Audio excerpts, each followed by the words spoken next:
लवकरच होऊ घातलेल्या मुंबई महापालिका निवडणुकीमध्ये मनसे आणि ठाकरेंची शिवसेना एकत्र लढेल अशी जोरदार चर्चा सुरू असतानाच मुंबईतील बेस्ट पतपेढीच्या निवडणुकीत ठाकरे बंधूंची युती झालेली आहे। शिवसेना उभाटा आणि मनसेच्या कामगार सेना उत्कर्ष पॅनलखाली एकत्र येऊन ही निवडणूक लढवली जाते।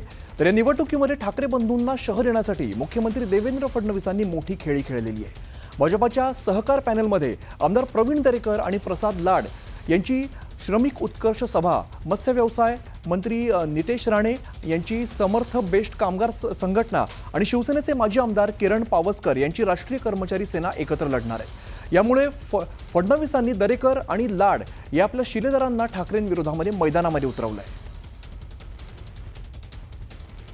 या संस्थेमध्ये माझी श्रमिक उत्कर्ष सभा, बेस्ट एम्प्लॉईज इलेक्ट्रिक युनियन या दोन संघटना चालतात। कामगार माझ्याशी निगडीत आहेत, जुडीत आहेत।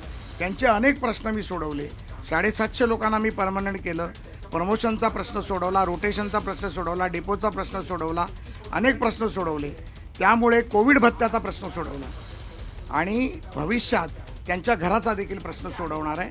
म्हणून या पतसंस्थेला मी एकत्र कर्मचाऱ्यांच्या संघटनाला घेऊन मी लढतोय। मी ठाकरे ब्रँड समोर मी स्वदेशी प्रसाद लाड म्हणून मी लढतो।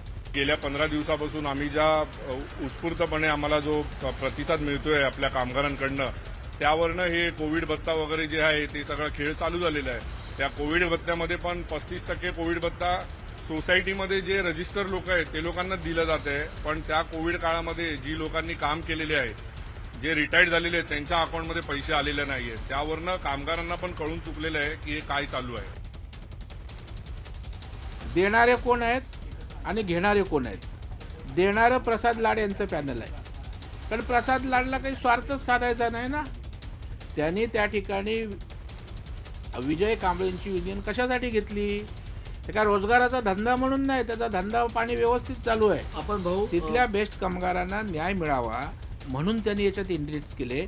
आता सुद्धा क्रेडिट सोसायटी ही त्या ठिकाणी सक्षम व्हावी, त्या माध्यमातून अनेक योजना, सवलती आणि कामगारांचं भलं व्हावं या पवित्र उद्देशानं ते मैदानात भूखंडाचा श्रीखंडच इथे सगळं काम करतोय असं माझं ठाम मत आहे। 371 एकर जी जमीन आहे या बेस्टची, ही वास्तविक मागच्या 100 वर्षामध्ये कर्मचाऱ्यांनी आपल्या मेहनतीने उभी केलेली प्रचंड अशी हे आहे। पण तिच्याकडे सगळ्यांचं लक्ष आहे।